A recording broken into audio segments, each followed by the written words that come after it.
Sarah Lawson had spent the last decade carving out her niche at McKinley & Company, a mid-sized recruitment firm nestled in the heart of the city. The office buzzed with the familiar hum of phone calls, the rhythmic click of keyboards, and the soft murmur of employees juggling endless tasks. For Sarah, this place was more than just a job. It was her second home, a place where she poured in her passion, skills, and tireless dedication. Every morning, Sarah started her day with a steaming cup of coffee, a quick scan of the latest job postings, and an inbox filled with eager candidates. She had perfected the art of multitasking, balancing client meetings, candidate interviews, job postings, and networking with an efficiency that kept her ahead of the curve.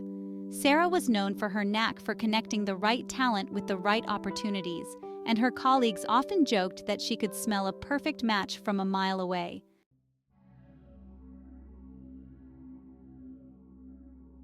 But that was before Alicia. The new boss had breezed into the office one Monday morning, heels clicking sharply against the polished floor as if announcing her arrival with every step. Alicia was all sharp angles and designer suits, with a perfectly curated smile that hinted at both charm and menace. She was the kind of woman who had a reputation that preceded her, ambitious, relentless, and willing to step on anyone to get to the top. Sarah's first encounter with Alicia was cordial enough, though there was something unsettling about her eyes, cold, calculating, constantly assessing. As Sarah extended her hand, Alicia's grip was firm, her smile tight. "Sarah, right?" Alicia said, her tone clipped. "I've heard a lot about you. 10 years at McKinley. Impressive." Sarah smiled, though it felt more like a formality. "Thank you, Alicia. I've been here since the beginning, practically. I love what I do." "Well, let's make sure that love doesn't turn into complacency," Alicia replied, her voice tinged with a sharpness that stung more than Sarah let on.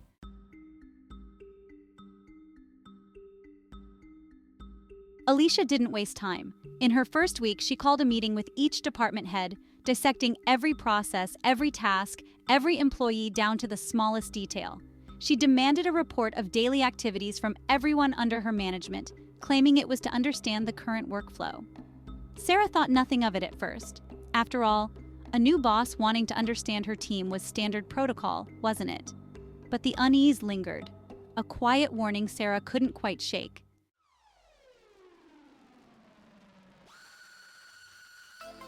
Alicia's first official interaction with Sarah came in the form of a short, terse email, subject daily task list.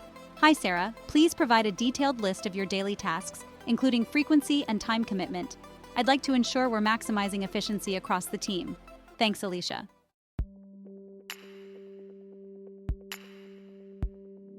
Sarah frowned as she read the email. It was impersonal, almost mechanical, with no hint of acknowledgement for her years of service. She pushed aside the uneasy feeling and compiled the list, detailing her responsibilities. First, answering emails, managing communications with candidates, clients, and internal teams. Second, posting on job sites, regularly updating job listings on various platforms, ensuring visibility and engagement. Third, screening candidates, conducting initial screenings, filtering out unqualified applicants, and shortlisting top talents. Fourth, conducting interviews, meeting with candidates to assess their skills, experience, and cultural fit for client companies. And finally, managing client relationships, liaising with clients to understand their needs, provide feedback, and maintain long-term partnerships.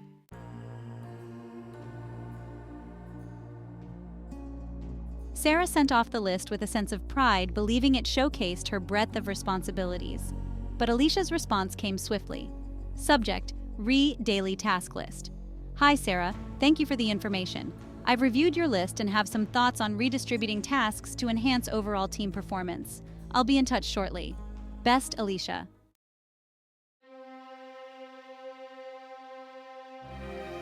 The words redistributing tasks hung heavy in Sarah's mind.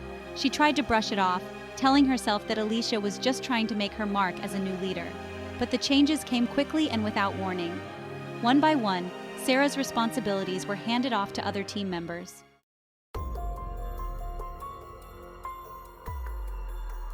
A week later, Alicia called Sarah into her office. The room was stark, with minimalist decor and an air of detachment. Alicia sat behind her sleek desk, shuffling papers without looking up. "Sarah, take a seat," Alicia said, gesturing vaguely. Sarah obliged, trying to mask her irritation. I've reviewed the task distribution and I think we need to streamline, Alicia continued, finally meeting Sarah's eyes. I've reassigned the job postings to Claire. She's fresh out of her social media course and has some innovative ideas. Sarah blinked. Claire? She's been with us for 3 months. I've been managing those postings for years. My approach is outdated, Alicia cut in, her voice firm. We need a fresh perspective. Besides, your time is better spent elsewhere. Sarah bit her tongue, holding back the retort burning on her lips. She nodded, trying to keep her expression neutral. But inside, resentment started to simmer.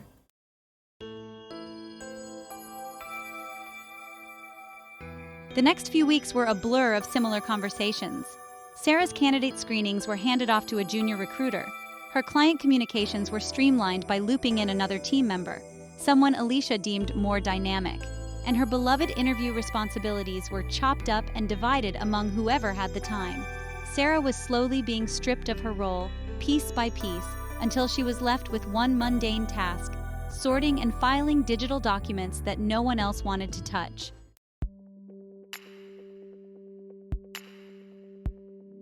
Sarah's daily routine now consisted of little more than mindlessly organizing files and answering the occasional email that slipped through the cracks.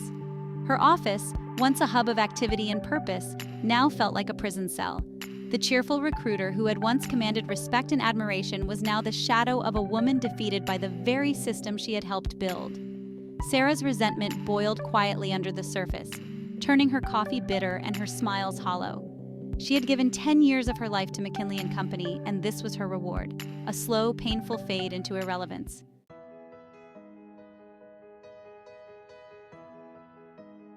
But if Alicia thought Sarah would accept her fate without a fight, she was gravely mistaken. Sarah was biding her time, quietly observing, silently plotting, and Alicia would never see it coming.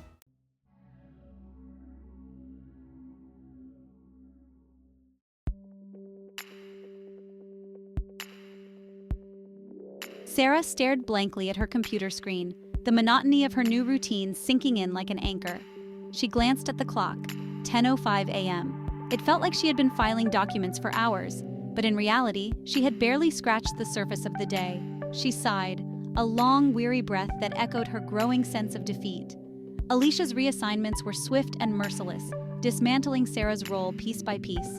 What had once been a job filled with purpose now felt like an endless series of tasks designed to keep her busy but unfulfilled. Each morning she came in hoping for some reprieve, a sign that this was all just temporary, but Alicia's calculated smile and cool demeanor made it clear that this was not just a phase, it was a new reality.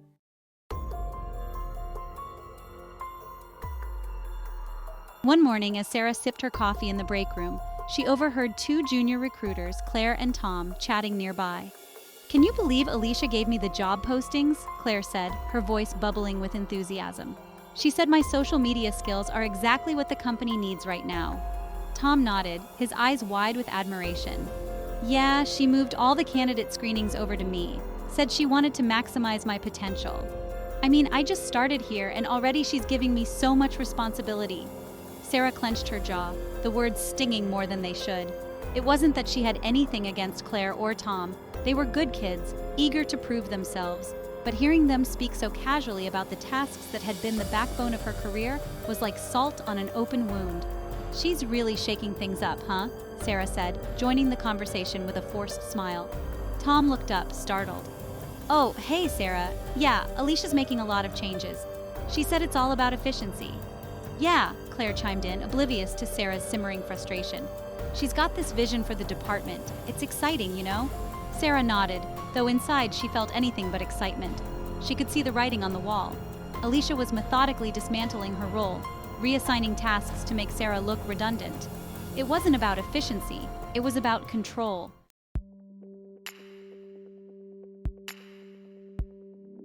Later that afternoon, Sarah sat at her desk, mindlessly scrolling through a list of old job postings. Alicia's latest reallocation had stripped her of even the simple joy of writing those snappy, eye-catching descriptions. Now, all she had was this endless filing and the occasional grunt work that Alicia tossed her way, almost as if to keep her busy and out of sight.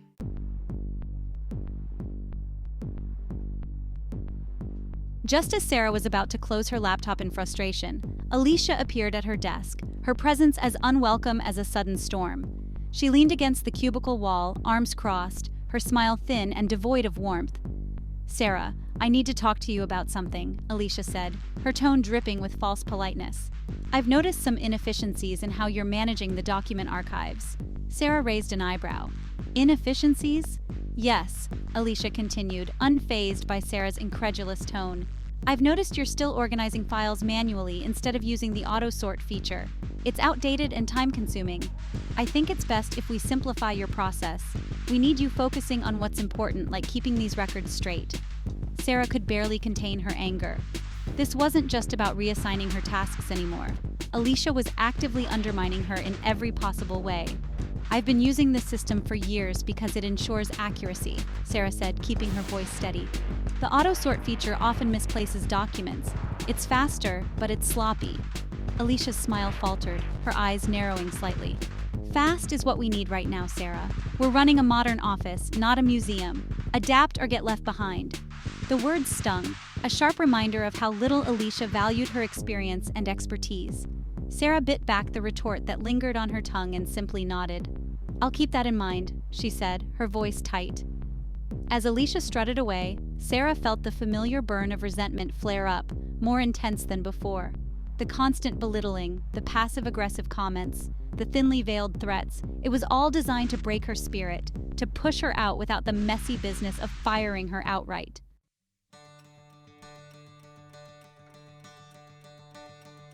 That evening, Sarah sat at her desk long after everyone else had gone home, the office now quiet except for the faint hum of the overhead lights.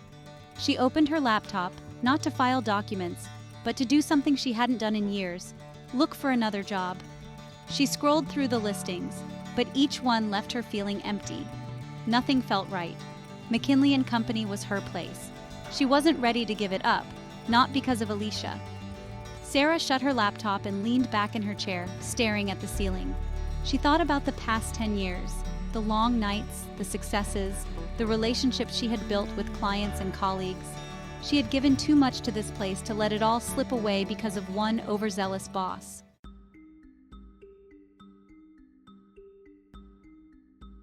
The next day, Sarah decided to pay close attention to Alicia, watching her closely during meetings and informal office chats. It didn't take long for Sarah to spot the cracks in Alicia's polished facade. Alicia was ambitious but reckless. She overpromised to clients, set unrealistic deadlines, and frequently took credit for ideas that weren't hers. She didn't understand the delicate dance of recruitment, the careful negotiations and subtle persuasions that Sarah had mastered over the years. Alicia was all show and no substance, and that was a weakness Sarah could exploit.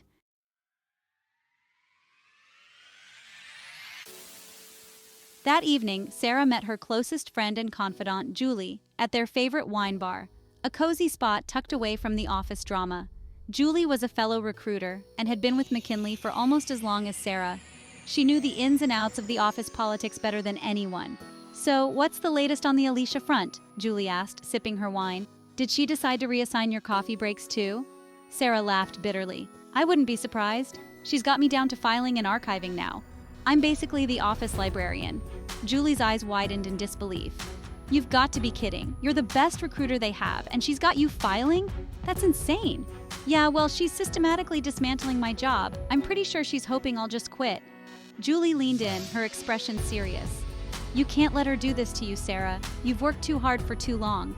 Alicia's just another suit trying to make her mark, and when she screws up, she'll be gone. You've got to hang in there." Sarah nodded, her resolve hardening. "Oh, I'm not going anywhere. If Alicia wants to play games, she's going to find out I'm a lot tougher than I look."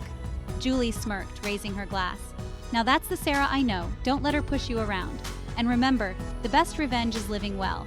Or, in this case, working well." Sarah clinked her glass against Julie's, a spark of determination igniting in her chest. Alicia had started this war, but Sarah would finish it. Quietly, strategically, and with a vengeance Alicia would never see coming.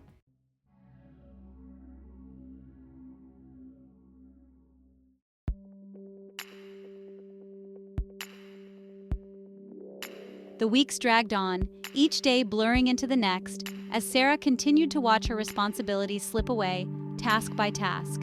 Alicia was relentless, and it was clear to everyone in the office that Sarah had been demoted in all but name. Her work felt like busy work, menial, mind-numbing tasks that Alicia could have easily automated but instead chose to keep on Sarah's plate as a reminder of her diminished status. But if Alicia thought she had broken Sarah, she was sorely mistaken. Every humiliating assignment, every snide comment only fueled Sarah's resolve. She was quietly taking stock, making mental notes of every misstep Alicia took, every error in judgment that went unnoticed by the higher-ups. Alicia's downfall, Sarah decided, would be a long game, played with patience and precision.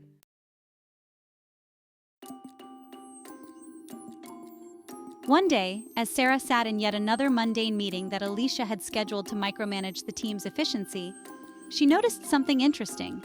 Alicia was making bold promises to a major client, Gregory & Sons, a high-profile law firm with exacting standards. Sarah had worked with them for years, carefully managing their expectations and delivering top-tier candidates who fit their demanding culture. But Alicia, in her rush to impress, was promising them a turnaround time that was impossible to meet. "Absolutely, Mr. Gregory," Alicia said with a wide, confident smile as she conducted the meeting via video call, her tone dripping with false charm. "We'll have the candidate shortlist ready for you by next Wednesday. I've got my best people on it." Sarah's stomach turned as she listened. Next Wednesday?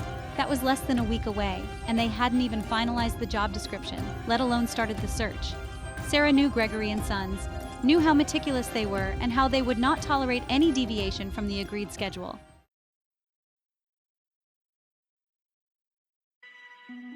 After the call ended, Alicia turned to the team, her demeanor snapping back to its usual cold efficiency.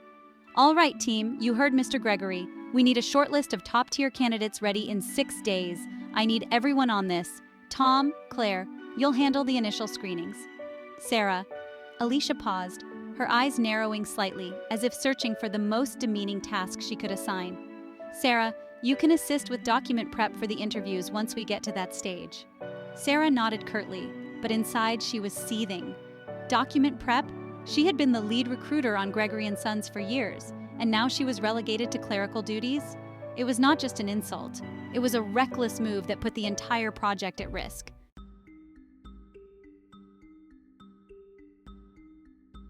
As the meeting wrapped up, Julie caught Sarah's eye, giving her a sympathetic look. After the others filed out, Sarah stayed behind, her face calm but her mind racing. "Alicia, can I have a word?" Sarah asked, her voice steady. Alicia looked up, clearly annoyed at the interruption. "Make it quick, Sarah. I've got a call in 10. Sarah kept her tone professional. "I just wanted to clarify the timeline for Gregory & Sons. 6 days is very tight, especially considering their requirements. They're used to a more thorough vetting process.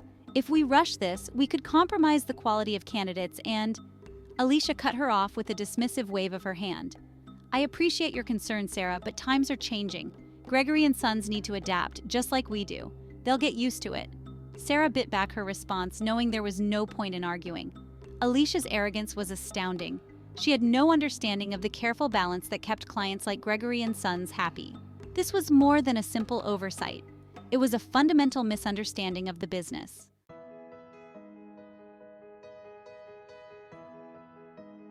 That evening, as Sarah sat at her desk, she began to formulate a plan. She couldn't confront Alicia directly. Any sign of rebellion would only play into Alicia's hands, giving her an excuse to push Sarah out completely. No, Sarah needed to be smarter than that. She needed to let Alicia's own hubris do the heavy lifting.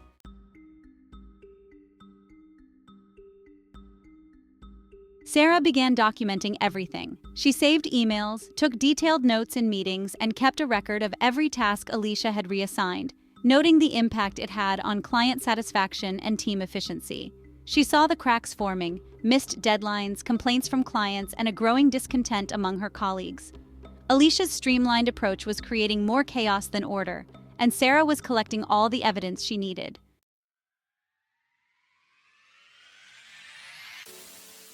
One afternoon, Sarah was sitting in the break room when Julie joined her, carrying a folder stuffed with documents.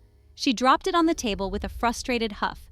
"You would not believe the mess Alicia has made of the candidate screenings," Julie said, rubbing her temples. "Tom doesn't know what he's doing, and Claire's running on enthusiasm alone. I've had to step in and fix their assessments 3 times already. This isn't working." Sarah nodded, her expression thoughtful. I know. Alicia's spread everyone so thin that no one knows what they're supposed to be doing. It's like she's deliberately setting us up to fail. Julie looked at Sarah, a spark of anger flickering in her eyes. She is setting us up to fail, but why? Because it's all about control, Sarah said, her voice quiet but laced with conviction. Alicia wants to consolidate power. She's trying to make it look like she's the only one who can keep this place running, but she's overplaying her hand. Julie leaned in, her interest piqued. What are you thinking? Sarah glanced around the empty break room, ensuring no one else was within earshot. I'm thinking Alicia's arrogance is going to be her downfall. She's promised Gregory and Sons an impossible deadline. If we let her run with it, she'll fail spectacularly, and when she does, we'll have everything we need to prove that her management style isn't just flawed, it's destructive. Julie grinned, her admiration for Sarah's strategic mind clear. So we let her dig her own grave? Sarah nodded. Exactly, but we document everything. Every mistake, every missed deadline, every client complaint. And when the time is right, we present it all to the higher-ups. Alicia's trying to make me look obsolete, but she's the one who's out of her depth.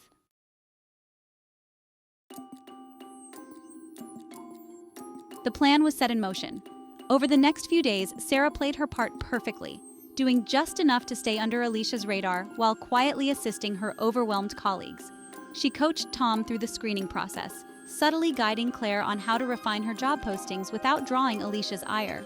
Sarah's fingerprints were everywhere, yet no one could directly credit her. She was the silent force keeping the recruitment team afloat.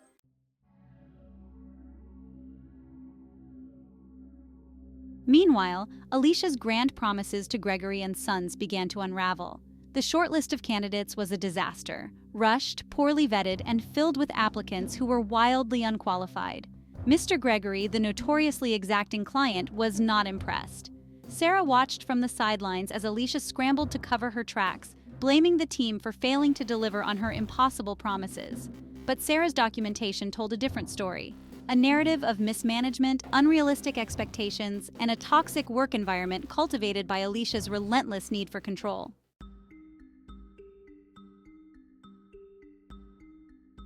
One morning, Sarah received an email from Mr. Gregory himself, requesting a private meeting to discuss ongoing concerns with the recruitment process. Sarah knew this was her moment. She attended the meeting, presenting herself as a concerned, loyal employee, simply trying to uphold the standards that Gregory and Sons had come to expect. Sarah, we've been working with you for years, and this isn't like you, Mr. Gregory said, his voice tinged with frustration. These candidates aren't meeting our needs. What's going on over there? Sarah took a deep breath, choosing her words carefully. I appreciate your candor, Mr. Gregory. There have been some changes in our processes recently, and while I can't speak to every decision being made, I can assure you that your feedback is being taken very seriously. I've documented some of the challenges we've been facing, and I'll be raising these issues with our leadership to ensure they're addressed promptly.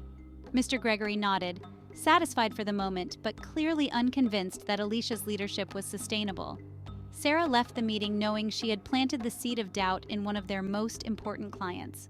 It was only a matter of time before Alicia's house of cards came crashing down.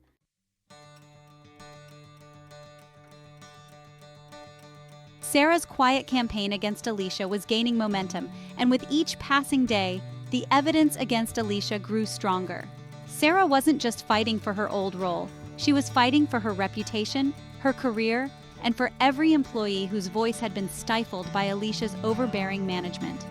As Sarah walked back to her desk, she felt a renewed sense of purpose. Alicia thought she had stripped Sarah of her power, but she had only made her more determined. This wasn't just about revenge anymore. It was about reclaiming her place, proving her worth, and showing Alicia that underestimating her had been the biggest mistake of all.